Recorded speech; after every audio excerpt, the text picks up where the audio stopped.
大家好，欢迎来到听书学史。今天我们将解读渡边尚彦医生的《降低血压的最强方法》这本书。作为一名专注于循环系统疾病，尤其是高血压疾病的医生，渡边先生自1987年8月开始，已经连续30年以上不断测量自己的血压。他的左上臂上一直绑着一副血压计，因此作者也被称为血压先生。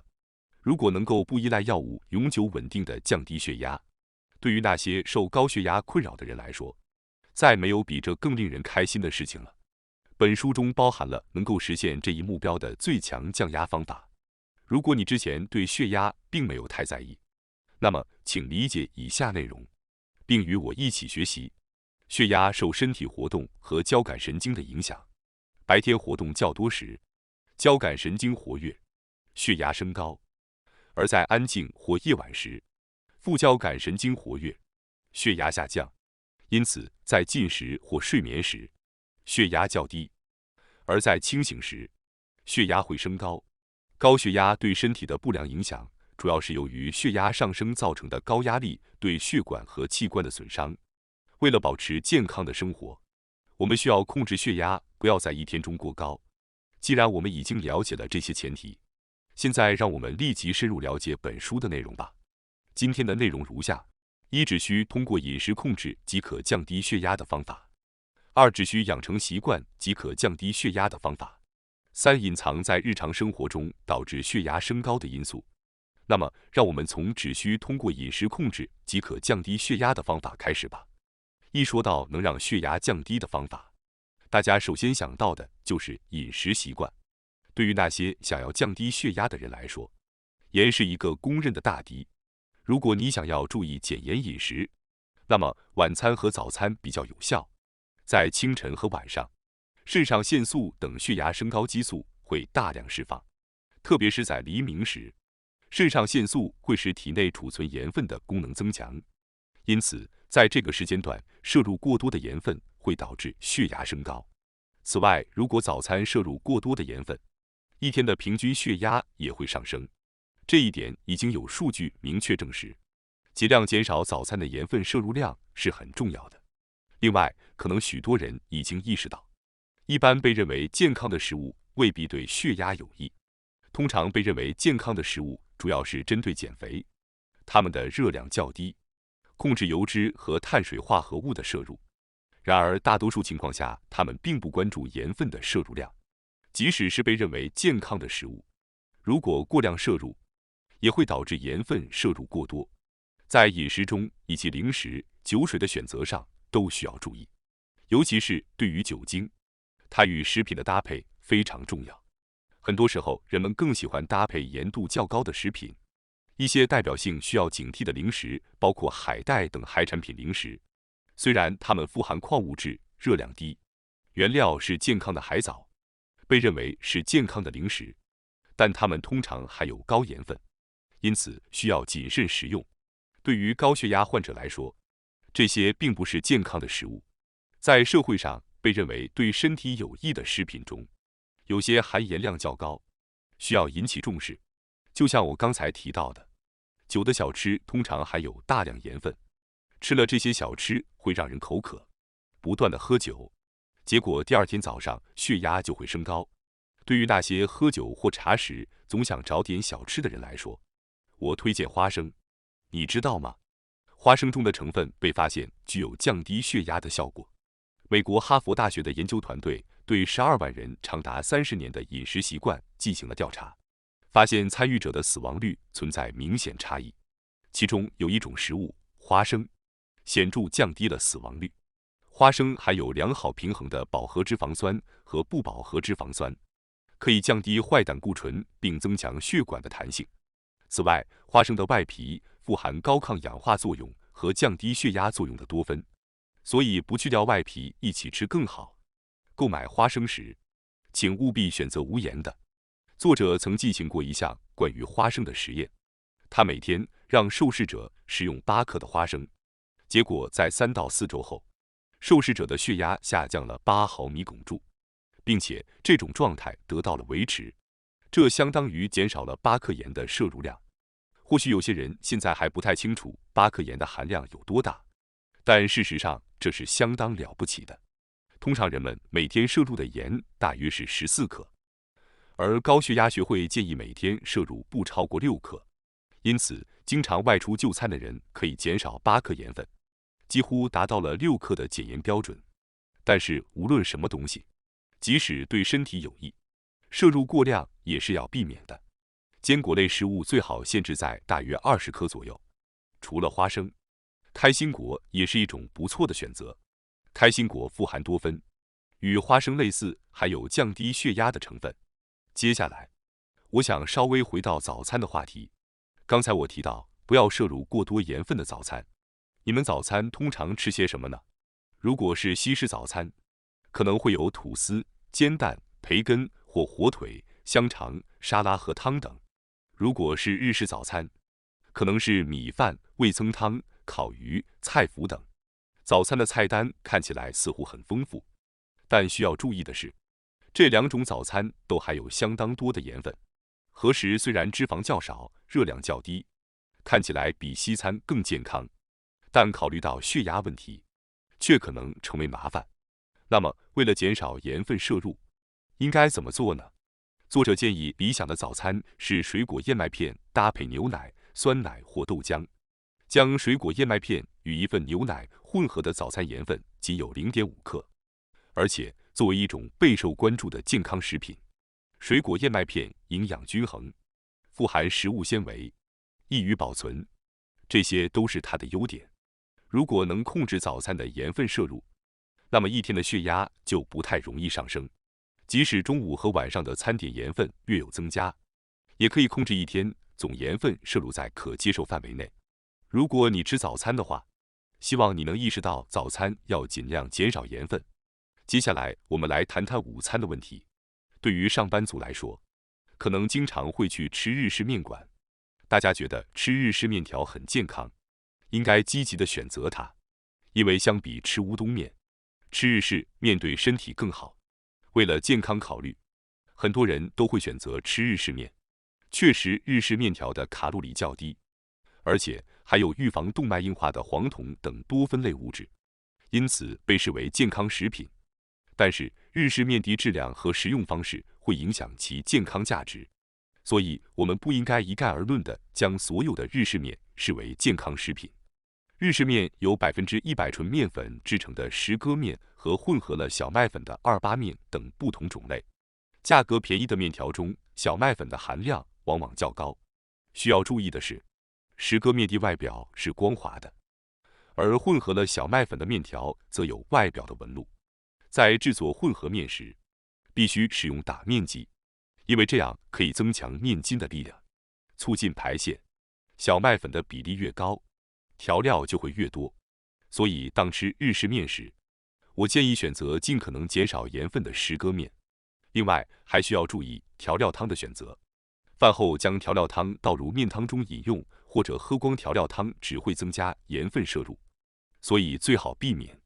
作者推荐午餐选择盐分控制在合理范围的菜单是牛排套餐，不加多盐的酱汁，用黑胡椒或柠檬汁调味，可以降低盐分摄入。而且如果选择瘦肉，脂肪和卡路里也不会太高。吃完瘦肉后，你会感觉精力充沛。那么有哪些食物可以通过进食来降低血压呢？作者推荐降低血压的食品包括鱿鱼、章鱼和纳豆这3种。关于鱿鱼和章鱼，它们都含有丰富的牛磺酸，这是一种能够抑制交感神经作用、维持正常恒定状态的氨基酸。牛磺酸能够将升高的血压调整到正常水平，促进胆固醇排出，降低血液中的胆固醇，从而加强心脏等身体各部位的功能。而且牛磺酸也存在于虾和蟹中。另外，除了牛磺酸，纳豆中还含有丰富的 EPA 和 DHA， 这些物质通常来源于青鱼，具有抑制动脉硬化、降低胆固醇、支持降压等作用。另一方面，章鱼除了富含牛磺酸外，还含有高抗氧化作用的维生素 E 和丰富的锌，能够防止身体老化，减缓动脉衰老等高血压的风险。或许之前大家并没有意识到，但鱿鱼和章鱼实际上都是降压的出色食物。接下来再说说纳豆，可以说是降低血压的冠军食品。纳豆含有促进排出体内钠的钾，能够减少血液中的胆固醇，防止动脉硬化，溶解血栓，使血液流畅。此外，纳豆还含有能够抑制血压上升的大豆异黄酮，降低血中胆固醇的功能。需要注意的是，纳豆的酱料中含有大量盐分，最好尽量不要使用。相反，可以使用醋来增强降压效果，进一步促进降压效果的双重作用。这是目前备受关注的纳豆食用方式。唯一的遗憾就是，由于纳豆激酶对热敏感，所以很遗憾，我们不建议将其直接倒在刚煮好的白米饭上食用。但请不要太失望，您可以选择将其直接食用，或者与米饭分开食用，这样也完全没问题。接下来让我们来谈谈第二点，只需养成习惯即可降低血压的方法。首先是洗澡，大家知道吗？浴室是放松的好地方，但同时也是高风险的地方。每年大约有超过15000人死于浴室，这样的情况通常是由于3个因素导致的：一、热水浴可能引起脑部和心脏问题；二、长时间泡热水可能导致血液循环增加，容易中暑；三、温度变化可能导致血压上下波动，引发心脏和血管疾病。所以大家一定要小心，不要让自己暴露在过度温度变化的环境中，以免引发不必要的风险。但是并不意味着要害怕洗澡，如果能注意到这些风险并加以避免，洗澡就会成为降压的绝佳场所。只要温度不会对身体造成负担，心理和身体都能放松，副交感神经会处于优势地位，血压就会下降。所以虽然喜欢热水浴的人可能会感到遗憾，但是为了防止血压骤升，最好将浴室温度设置在39度到40度左右的温和范围。此外，如果要泡个长时间的澡，作者建议尽量选择半身浴，这样可以减轻身体的压力。半身浴只需将下半身浸泡在水中，上半身暴露在外，对于血压较高的人来说非常合适。为了防止发生热休克，关键是避免给身体带来温差刺激。在寒冷的季节，将暖气放在脱衣服的地方，加热房间，然后在入浴前预热浴室，这是理想的做法。入浴前要缓慢倒水，并逐渐习惯身体，从脚开始淋水，逐渐向上，然后慢慢下浴缸时，不要立即站起来，而是慢慢起来，让身体适应。入浴后要及时穿上衣服，以免身体过度冷却。如果注意到这些事项，就不会感到头晕眼花，也能避免血压急剧变化，好好享受洗澡的乐趣。另外，入浴前后喝一杯水也是一个好习惯。洗澡后，身体会出汗，水分会减少，血液浓度增加，血管容易堵塞，这也是为什么在桑拿等地方经常有人发生脑梗塞的原因之一。为了预防心脏和脑血管疾病的发生，重要的是在入浴前后给身体补充水分。接下来，让我们来解释一下隐藏在日常生活中导致血压升高的因素。首先要提到的是桑拿。作者建议患有高血压或心脏病的人不要进入桑拿房。尽管现在几乎所有的温泉和水疗中心都配备了桑拿房，但对于高血压或心脏病患者来说，进入桑拿房非常危险。中老年人或患有糖尿病、高血压等慢性病的人应该避免使用桑拿，即使要使用，也不要在60摄氏度以上的桑拿房内长时间停留，更不要因为觉得热就跳进冷水池。请患有高血压或心脏病的人务必注意，不要用风扇、空调、冰镇饮料等方式让身体过度冷却。还有一个意想不到的地方可能会让你的血压升高，那就是厕所。每天都要使用的厕所实际上是一个血压容易波动的地方，因此请注意，首先在排便时用力会导致血压升高，所以便秘的人血压往往会升高。相反，腹泻的情况下也不太好，因为腹部疼痛会给身体带来压力，结果血压会上升。无论是便秘还是腹泻，都会导致血压上升。所以平常要注意摄入乳酸菌饮料或者酸奶等，调整肠道菌群，避免便秘或腹泻发生。这对于控制血压也是非常重要的。此外，通过作者自己的测量发现，憋尿会导致血压升高，排尿后血压会下降。作者自己的测量中，前后的差距高达50毫米汞柱。憋尿导致血压急剧下降，有时会导致意识丧失，这在医学上称为排尿晕厥，需要格外小心。憋便同样会导致血压升高。另外，男性站着排尿比坐着排尿时血压更容易升高。不仅排尿和排便会导致血压上升，如果厕所环境很冷，血压也会自然而然的上升，和入浴时的情况类似。这也是由温度差引起的。在寒冷的季节，为了防止血压上升，应该在走廊和厕所使用暖气，减小室内外的温差是非常有效的方法。此外，在冬天，即使只是坐在冰冷的马桶圈上，也会导致血压升高。如果您家里的厕所有加热马桶圈，就要始终保持开启；如果没有电源，就要安装马桶圈盖。这样做可以很大程度上减轻血压上升。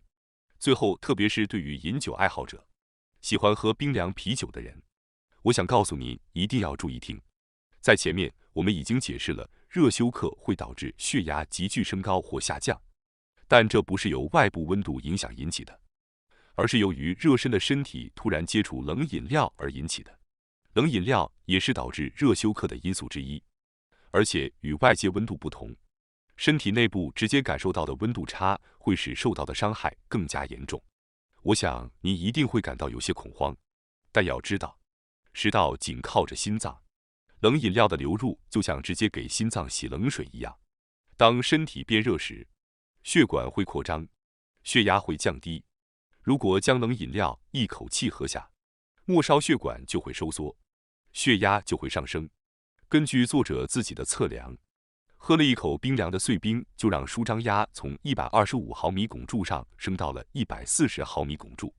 据作者的经验，有人喝了一口冰凉的啤酒后发生了心绞痛发作。在炎热的夏日，喝下一大杯生啤酒，享受那种爽快的感觉，似乎是对自己努力工作的奖励，或者为了和朋友们分享那一刻的快乐。这种感觉让人欲罢不能。但是请记住，即使是这样看似平常的行为，也隐藏着危险。因此，在炎热的天气里，在屋顶啤酒屋里大口喝冰凉的啤酒，必须要特别小心。此外，要记住冷饮料的危险不仅限于啤酒，还包括其他冷饮料，比如冷饮、果汁和冷茶等，一口气喝下也会导致热休克。所以一定要小心，要保持健康直到老去。首先要保暖内脏。这本书指出，如果内脏被冷却，人体所有保持健康的功能都会受到影响，具体表现为肾脏病、心肌梗塞等风险增加，同时还容易导致高血压、糖尿病等生活习惯疾病以及感染症如感冒、流感等的发生。基础代谢也会降低，导致容易发胖，还可能出现肩颈僵硬、便秘、胃灼热等症状。另外，如果内脏变冷，自主神经容易失调，会对情绪、注意力、意志等精神方面产生负面影响。而导致内脏变冷的危险行为就是一口气喝冷饮料。我知道工作结束后想喝一口冰凉的啤酒来缓解疲劳是理所当然的，但这会直接导致我们的内脏受寒。平时习惯在家里喝冷饮料的人，请务必养成早晨饮用温水的习惯。喝水时也请尽量避免在冰冷的地方饮用。今天的内容大家觉得怎么样呢？虽然无法完整介绍这本书的全部内容，但我希望无论是为高血压而烦恼的人，还是想预防高血压的人，都可以从中受益匪浅。感谢大家收看今天的节目。如果你喜欢我们分享的内容，记得点赞、订阅并开启小铃铛通知，第一时间获取我们的更新。在下次的节目中，我们将继续为大家分享更多有益的书籍。再次感谢大家的支持，我们下期再见。